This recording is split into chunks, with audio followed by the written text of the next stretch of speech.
Live from Studio 67 in Florida's Capital County. It's time to be FACish. Access granted.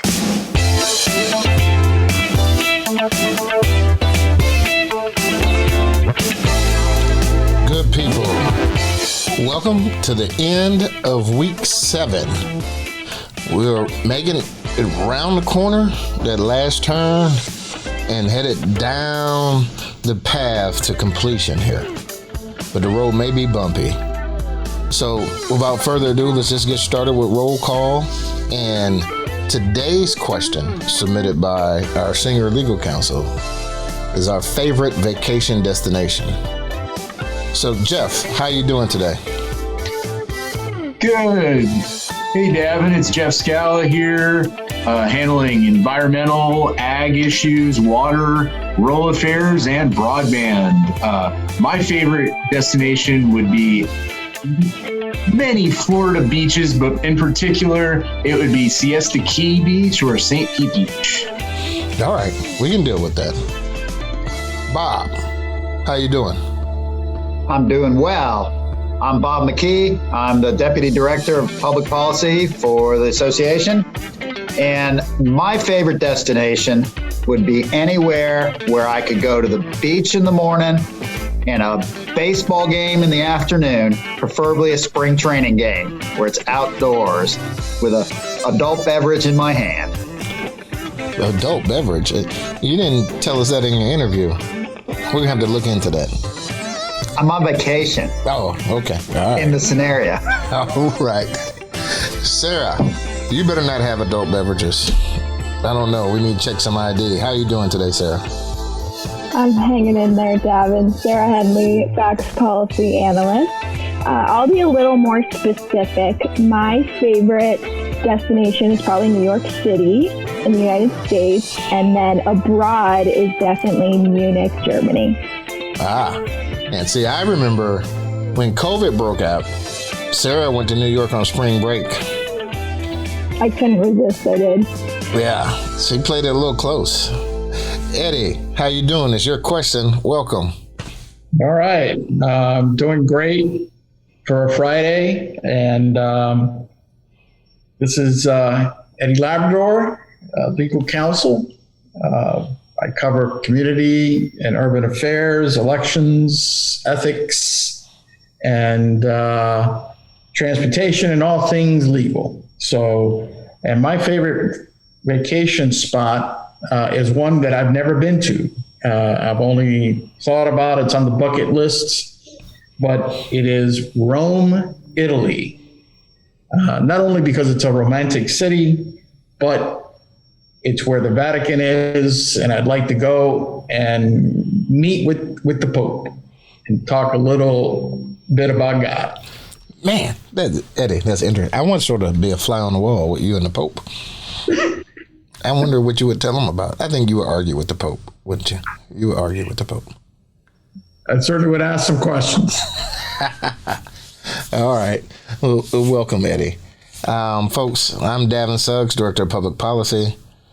You know, I'm a real simple guy. My favorite vacation destination is my recliner when my wife and child are on vacation anywhere in the world. So I'm pretty simple. A little peace and quiet goes a long way. Other than that, if I had to go somewhere, and this is crazy because I live in Florida, but I would go sit in the woods atop on the north side of Lake Tahoe. Look at the lake, the clean air, the mountains.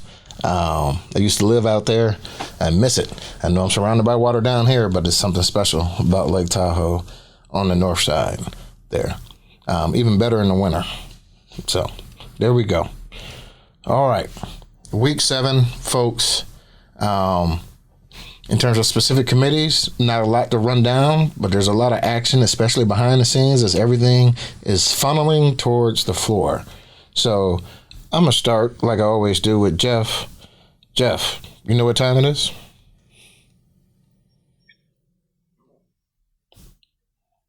Jeff, are you looking at your watch? You know what time it is? What time is it, Davin? It's about to go down. All in environment and water, a few preemption bills that continue to move along. Those energy preemptions that we've discussed previously in the House side, HB 839 about banning gas stations. The future construction of gas stations cleared its final committee stop and is heading towards the floor. And House Bill 919, the preemption on utility services, the bill that will prohibit banning certain types of fuel. Those two bills are now heading towards the floor.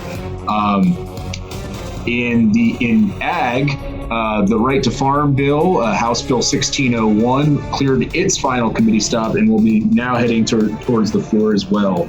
On the Senate side, the private waste company bill that we've been tracking, Senate Bill 694, was brought in and amended in its last committee stop. That's 694 Waste Management by Senator Ray Rodriguez. The bill was amended to offer a clear definition of storm-generated yard trash, and it removed provisions that would prohibit a local government and waste hauler from voluntarily negotiating the end of a contract. It also made clear that this would not apply retroactively. A few more bills that would ratify DEP rules on biosolids, and the Central Florida Water Initiative cleared their last stops and are also heading towards the floor. So we're going to be watching a few bills here as session wraps up, and we'll see what happens. All right. Thank you, Jeff. I know you're going to have some interesting stuff when we get to the one big thing which consumed your time this week, which is broadband. So I know we'll get to that, but thank you for the rundown. Hey, Bob, you looking at your watch? You set your alarm? Do you know what time it is? It's about to go down. All right. This week, the big action was impact fees. It was up on both sides on April 15th. There was an amendment that revised the bill. It kept the cap provisions the way they were, but as far as what we've been referring to as the bypass, they put in some conditions. We had been waiting for that trapdoor to spring, so to speak. When we saw it, they were not as onerous as we were concerned that they would be. They're going to require a study done within 12 months of the adoption to increase the fees beyond the cap amounts. There'll have to be something in that study that demonstrates the extraordinary circumstances that are requiring the piercing of the caps. It requires 2 public meetings, workshops dedicated to the extraordinary circumstances that require the increase, and then it requires a 2/3 vote. There were some other things that were revised in the bill. There's a provision dealing with credits, of which there has been some disagreement about how that provision that was put into law last year was meant to operate. And so they put in a provision that gives a statement of legislative intent that the subsection applying to impact fee credits applies regardless of whether the credits were established before or after the effective date of this act.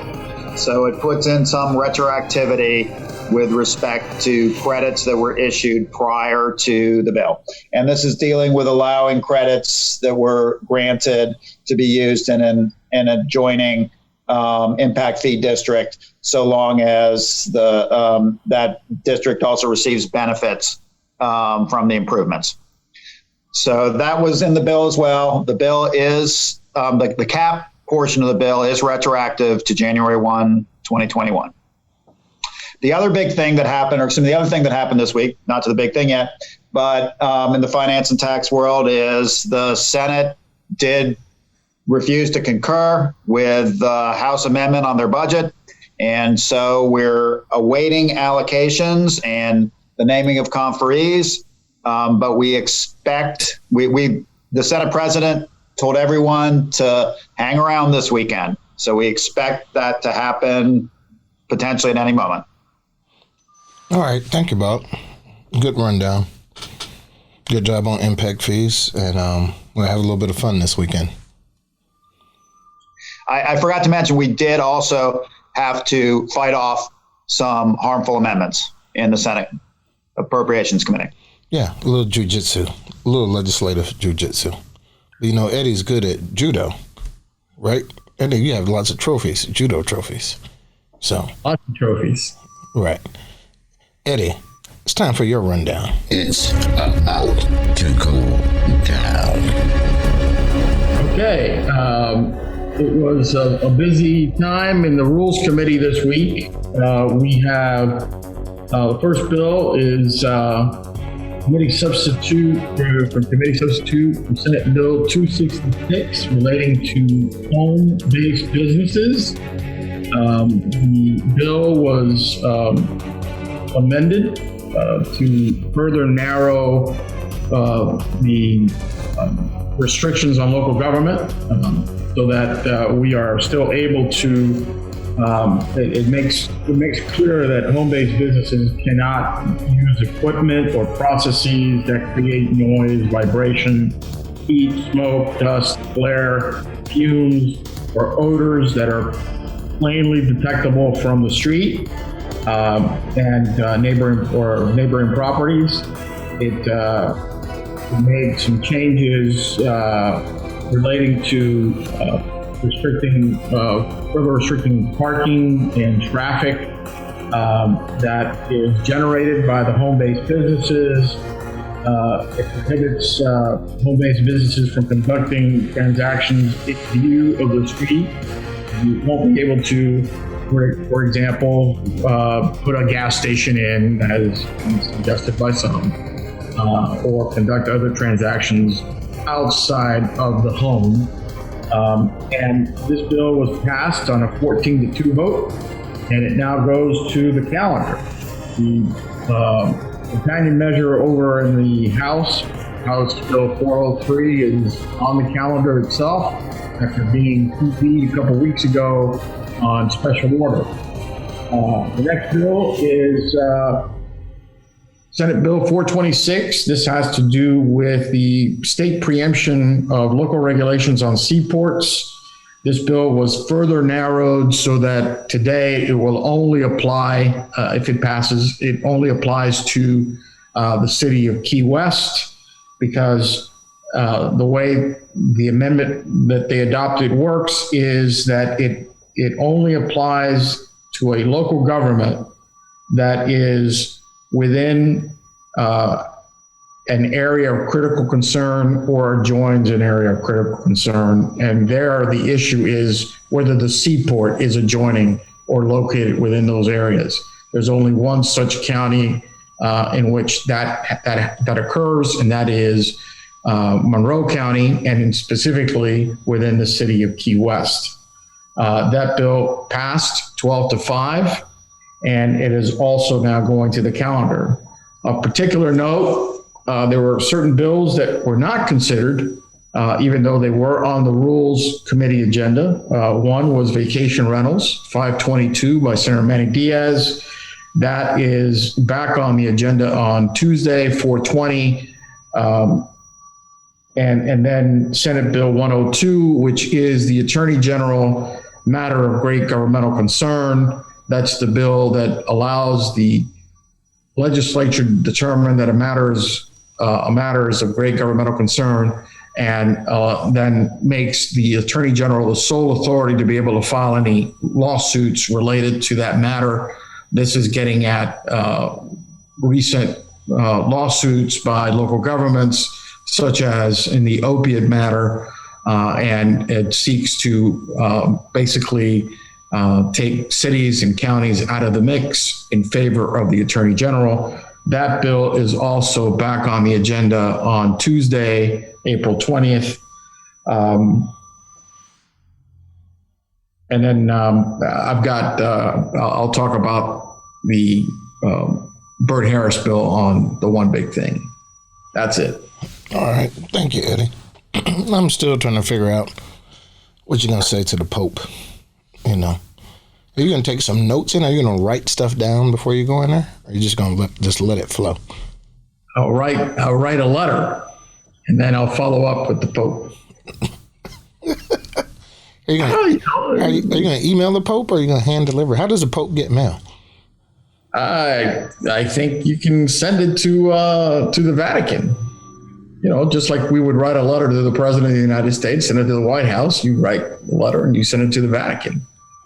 Whether or not you get a response is a different deal. But certainly, I would raise some interesting theological issues. All right. We're going to talk more about this, Sarah.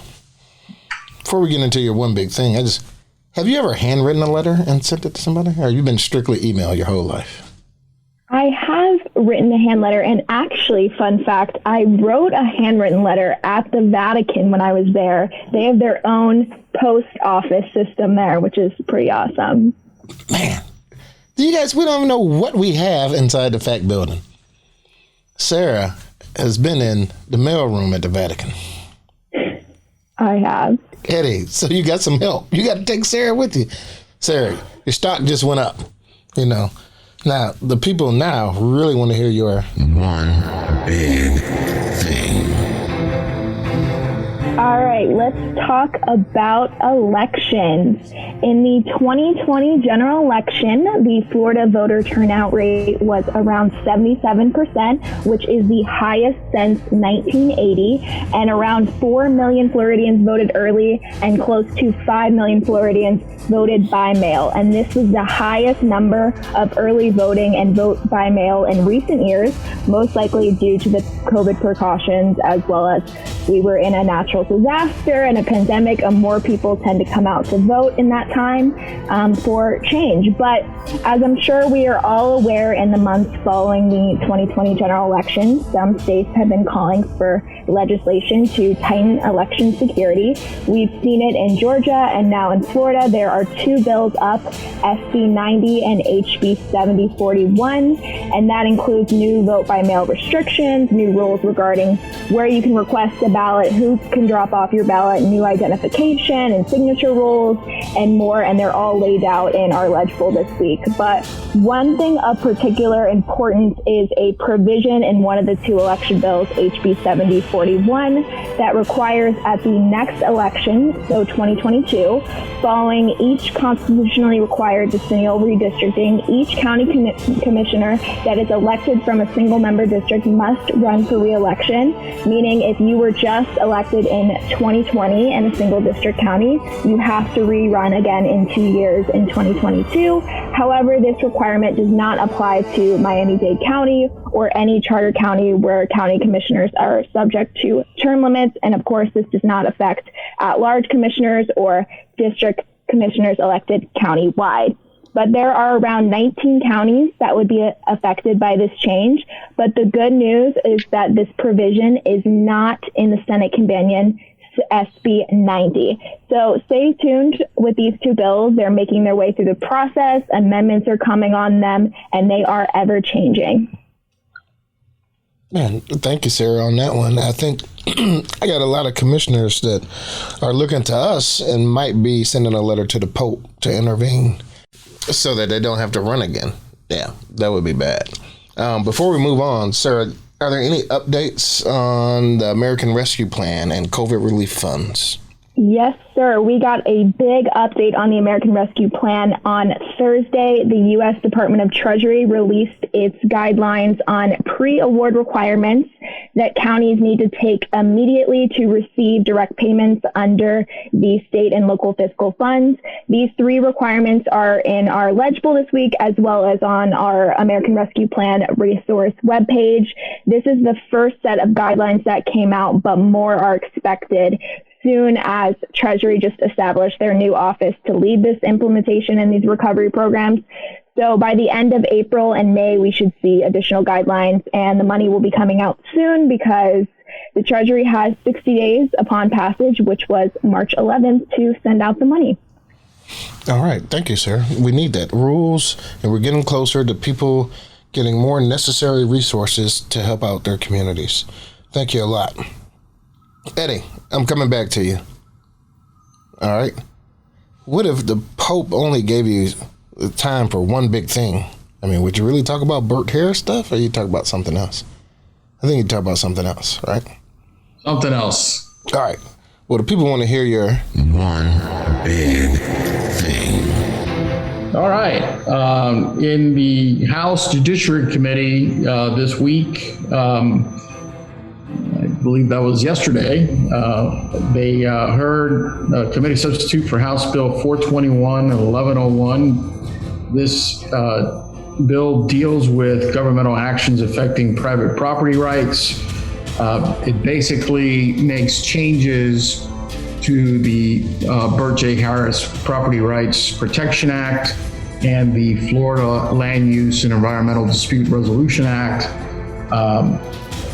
One of the major things that the bill does is that it expands the definition of what constitutes action of a governmental entity to include the adoption of any ordinance, resolution, policy, law that affect property rights. That takes it into, generally speaking, Burt Harris Act is a as applied statute. That means you can file a claim when a particular law or policy or ordinance regulation is applied to your property and it creates an inordinate burden.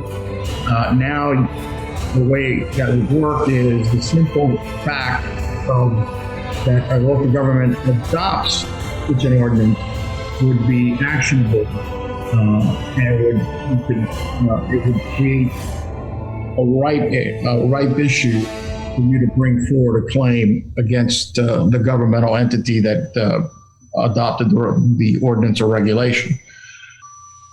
This bill passed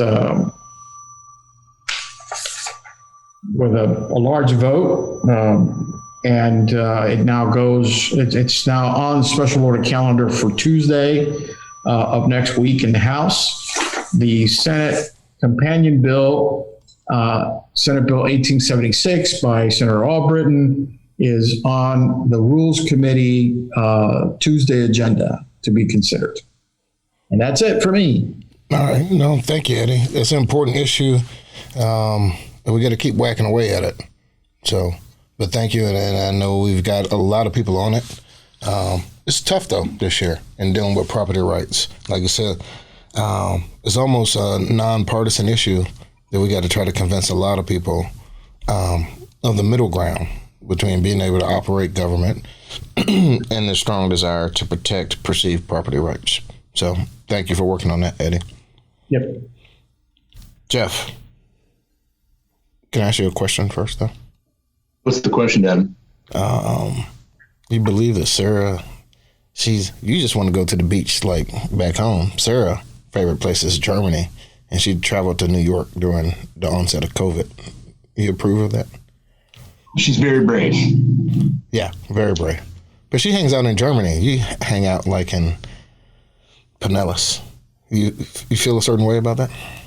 You might need to change your life goals. I mean, I would love to go to Europe, see London, Paris, Germany, Amsterdam, Italy. I could go with, Sarah and Eddie to Europe, but I think Bob and I are more likely to be on vacation together at the baseball game and the beach. Yeah, no, I'm seeing how this is working out here. Got Sarah and Eddie, got Jeff and Bob. Nobody wants to hang with me, though. It's a little lonely over here at the top, Your recliner's not big enough. That's a good answer. Good answer, Bob. Jeff, the people want to hear your One big thing. And the big thing, once again, was broadband. While there wasn't much going on in committee, there was one bill slated to be taken up this week, but was temporarily postponed. That was Senate Bill 2004 by Senator Burgess. The bill originally was a skinny bill, a shell bill, if you will, for $1.4 million to fund the Office of Broadband's feasibility study, and had a little bit of some tweaks to advance their strategic plan. However, a large strike-all amendment was added to remove that appropriation and instead insert the Broadband Opportunity Program, which is the substance of a few other bills we've been tracking, one by Representative Clemens, House Bill 753, and the other by Senator Osley, Senate Bill 1560. The bill was not taken up. It was temporarily postponed, but that has teed up a Monday committee in appropriations with 3 broadband proposals on the agenda. That bill, 2004, Senate Bill 1560 by Senator Osley, and a third bill, Senate Bill 1592, which deals with tax incentives and municipal poles, electric poles, as well, and their impact to expanding broadband. We're going to be tracking these. There's been some new amendments filed for that Monday committee that we're going through right now and trying to identify.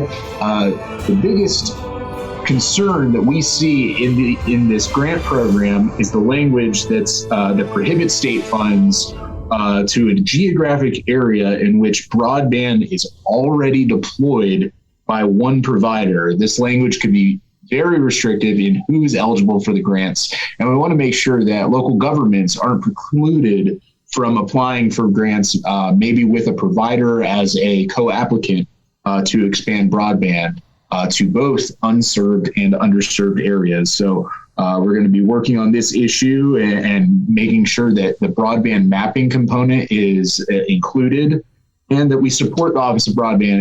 It's a new office over there under the Department of Economic Opportunity, passed last year. So we want to make sure that they have all the resources to make to get the job done and expand access to broadband. Hey, Jeff, extremely tough issue. A lot of moving pieces, but we appreciate you. All right. And I couldn't tell you where this thing is going to end. But as Sarah reported, with our federal money coming on the way, maybe we have some resources to affect change with or without legislation. That's right. Lots of broadband dollars out there. All right. Bob, save you for last because I think you deserve it. People need to hear you. But I got 2 questions for you. All right. Do you think the Pope has good internet? You think he's got at least, you think he's got a gig, Second, you think he watches baseball with the internet? What do you think? What are your thoughts? I can't answer either of those questions. I have no idea. I hope on the broadband side, but don't know about baseball. Okay. Has the Pope's never thrown out a first pitch anywhere, huh? Has he thrown out? I don't know. I think he's tweeted before, though. He's tweeted? All right. He's at least got to have 4G. If he's tweeting, he's got to have 3G, 4G, something like that. All right, Bob, you let me down. I set you up for this big thing. You always know a lot of stuff, and it's okay. Hold on. The people want to hear your one big thing. The one big thing this week took place Friday morning. It is the House released their tax package. It's PCB WMC 21-01. It has a total dollar amount of about $100 million, $50 million recurring, $50 million non-recurring in additional tax cuts beyond what they already did in the e-fairness bill with respect to workers' comp and commercial rent or business rent tax. The big thing for us in the House tax package is that the substance of Representative Avila's bill requiring a referendum for various tourist development tax and convention development tax levies, and also expanding the use for flood control, flood mitigation. So that's in the tax package. It also has, it appears, for the professional sports penny, a referendum requirement to refinance any debt. The other things in the package, there are 3 ad valorem proposals. One increases a discount for certain affordable housing complexes that no longer are under the agreements that they had to get federal tax credits, but that are still providing affordable housing. They would get, they currently get a discount of 50%. That would go to 100%. That's estimated to be a $30 million impact across all jurisdictions that impose ad valorem. There's additionally a provision dealing with how aquaculture is valued in the income approach. It's about $10 million. And there's some clarifying language on how charitable property should be treated when it's got some money-making activity on it. And it just clarifies current law. There's no impact estimated to that provision. There are some sales tax provisions in the bill as well. There's a 7-day back-to-school holiday, a 7-day disaster preparedness holiday, and what's being referred to as a 7-day Freedom Week holiday, which would exempt certain recreational equipment. It's very specific to outdoor types of activities and also for admissions for the first week of July. It would it provides a number of things that would be exempt during that week, including things like camping equipment. It's very specific to what qualifies in the bill, fishing equipment, and other recreational items. There's a small dock stamp provision that makes people not pay dock stamps if their mortgage rate has to be, their deed has to be redone or their note has to be redone because it was tied to an index that's going to go away. And so and then there's a new tax credit program for certain businesses that's maxed out at $5 million. It did pass out of the Ways and Means Committee today. It will be assigned a bill number and most likely go to House floor. All right. Thank you, Bob. And just folks, the tax package is going to sort of ride side by side with the budget. And over the next 2 weeks, it will be negotiated and it will all wash out. But with Bob and the team, we're going to watch those things he highlighted. And there's probably more things to come that people are going to try to sneak in there. So we will keep you abreast of that. All right, folks. I'm going to lead sort of the last thoughts here at the end of week 7. As I've been telling everybody, all our members, time for formalities is over. All type of tactics are being used to try to close out bills, get your point across. We spent a lot of time out this week and not literally jumping out of bushes, but trying to find legislators where we could, using a lot of means and methods to get our point across, because on top of just a normal process with COVID and the lack of face-to-face availability, this is where it's getting tough. And so to represent our issues and fight against those that would like to move forward at our behest. So, but we're still in the hunt on a lot of our important issues, and we appreciate all the help that we got. A lot of help from members this week, and so thank you. 2 weeks to go. We're going to have to be on our A game, and we will need the continued support of our members out there. So thank you in advance. All right, Eddie, any last words about week 7? Looking forward to week 8. What do you think? Glad it's over. All right. Jeff, what you got? I'm still sprinting in this marathon. I hope it's ending soon. Yeah, I know your legs got to be getting tired. Hope you got good shoes. You know, they make special shoes for marathons and that type of thing. Already on my 3rd pair of running shoes. All right. Bob. Running out the soles. Bob, what do you got? You looking serious, Bob.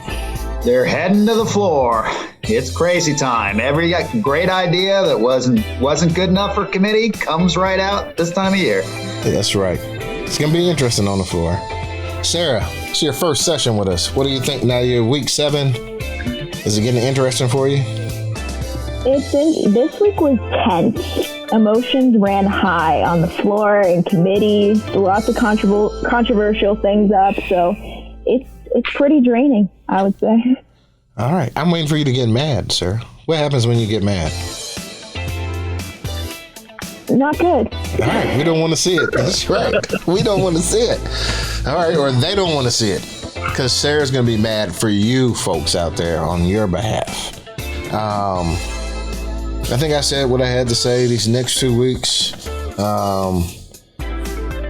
It's going to be special. I bet next week's report, Sarah might be a little bit more upset. So, but again, thank you for all of your support. And as always, I want to remind everybody it is not the critic who counts. It's not the person who points out how the strong person stumbles, or where the doer of deeds could have done them better. The credit belongs to the person who is actually in the arena.